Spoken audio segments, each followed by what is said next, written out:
কিরে, তোর আবার কি হলো? কিছু না। তা এখানে দাঁড়িয়ে আছিস কেন একা একা? আরে কি হয়েছে বলবি তো? উফ, ভাল লাগছে না, যাও তো। ও মা, তুইও এবার রাগ দেখাবি? একই তুই বাড়ির সবার রাগ একেবারে সবসময় টমের ওপর চড়ে থাকে, তার উপর তোর রাগ দেখতে পাও না বাপু। যা তো, যা যা খেলতে যা যা। তোমার বরকার জন্য মন খারাপ করে না? কি হয়েছে? আমার খেয়ে দে কাজ নেই না, তো বরকার জন্য আমার মন খারাপ হতে যাবে কেন?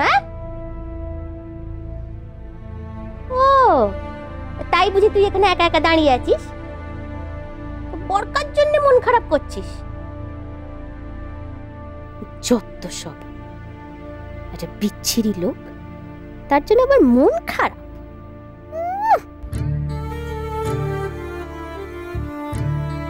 আমার করে, বরকা কত ভালো, তাও বরকাকে কেউ ভালোবাসে না, খালি বকে। এই জন্য তো বরকা একা একা থাকে, বেরোয় না। কিন্তু আমি বরকাকে ভালোবাসি, তাই বরকাও আমাকে ভালোবাসে।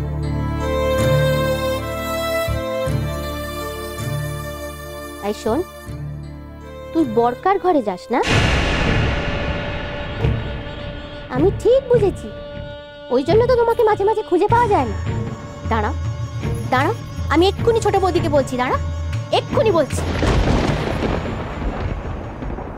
আসলে আমরা ভেবে দেখলাম যে বাবার ইচ্ছেটাই শেষ কথা। তাছাড়া এত বছর ধরে একটা নিয়ম চলে আসছে, সেটাকে বন্ধ করে দেওয়া তো ঠিক হবে না, তাই। যাক, আপনারা যে বুঝেছেন এটাই যথেষ্ট। কিন্তু আমাদের তো ফোন করেছিলেন অংশুমান বাবু।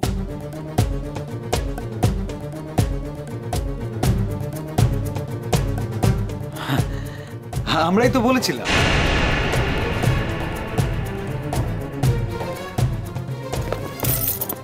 এই দিদি, এতগুলো টাকা তো বেরিয়ে যাচ্ছে গো। কি আর করা যাবে, উপায় তো নেই। সেই তো, অংশই সবটা করেছে। আপনারা টাকাটা নিন, বেরিয়ে পড়ুন তাড়াতাড়ি, ওই কাজটা তাড়াতাড়ি শুরু করতে হবে।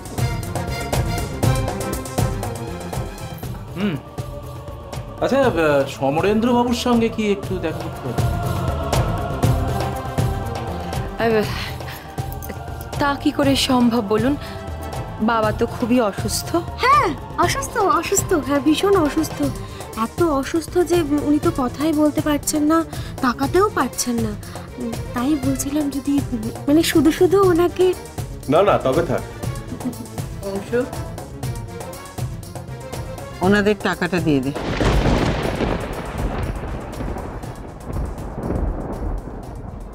ছোট মা,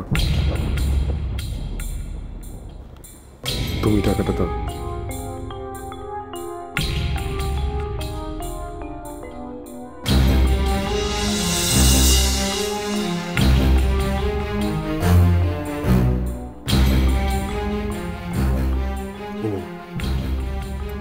হ্যাঁ ঠিক আছে।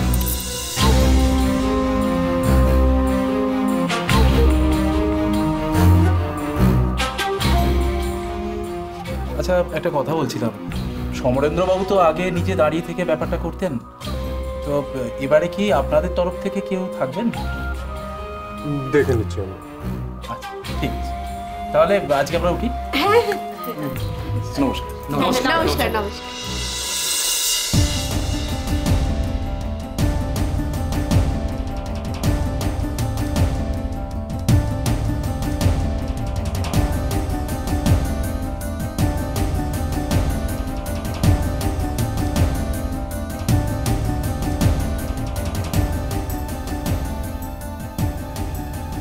ছোট মা,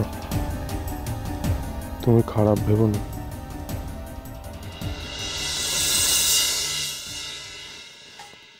দেখ দেখ দেখ, তাকিয়ে দেখ, শুধু আমাদের কথা ভেবে তোর বোনটা নিজের জীবনটা শেষ করে দেবে বলছে, তবু বলছিস তোরা কিছু করতে পারবি না?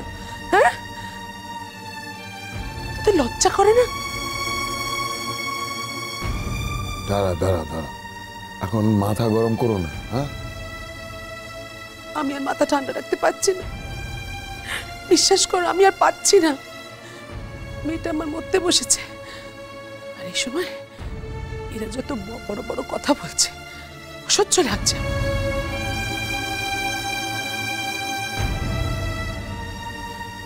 এই শোন, আমি কোনো কথা শুনতে চাই না, একটা কিছু করতেই হবে তোদের। কি গো বলো না, এদের মেয়েটা মরতে বসেছে আর এরা এদের বোনটাকে বাঁচাবে না? এরা ভালোবাসে না এদের বোনটাকে?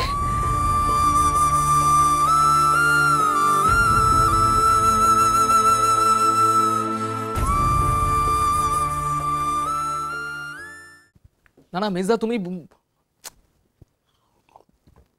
আচ্ছা এতগুলো টাকা যে চোখের সামনে দিয়ে বেরিয়ে গেল, এটা কি কম কথা বলে মনে করে? এখন তুই আমি রাগ করলে কিছু করতে পারবো? সব কেচে যাবে। মাকে দেখেছিস কি রেগে গেছে, একটা কথা বলছে না। যেভাবেই হোক মাকে শান্ত করা দরকার। দূর তো, ছাড়ো তো সব, লড়তে লড়তে তো জীবনটা বেরিয়ে গেল। আচ্ছা নিজের বাপের সম্পত্তি নিজে নেবো, তাতেও শান্তি নেই। এটা করো সেটা করো, এই করো তাই, তারপর আবার এই উটকো ঝামেলা। আমি শুধু ভাবছি বর্দার কথা। আরে বাবা, কি রোয়াব, যা বলছে তাই করতে হবে। করতে হবে, কারণ রাজা হরিশ্চন্দ্র সেজেছে, বুঝতে পারছো না? দান ধ্যান শুরু করেছেন কিরকম, ওই যে বলেছে না সম্পত্তি ত্যাগ করবে। হ্যাঁ, ত্যাগ করবে, দেখো ত্যাগের আগে সব কেমন ফাঁকা করে দিয়ে গেছে। না না না, অত সস্তা নয়, যা বেরিয়েছে বেরিয়েছে, আর নয়। আরে চল চল, এখানে দাঁড়িয়ে থেকে কোনো লাভ নেই। মাকে ঠান্ডা করার দরকার। আবার যদি কোনো নতুন ঝামেলা পাকে, তাহলে যা ছিল তাও চলে যাবে। চল।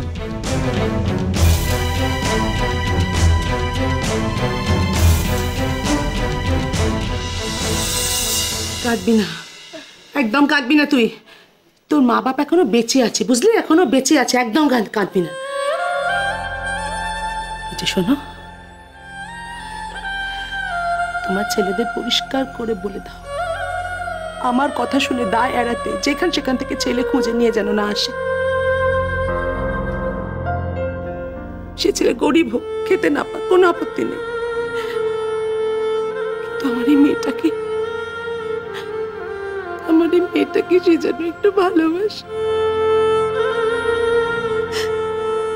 একটু যেন ভালোবাসে।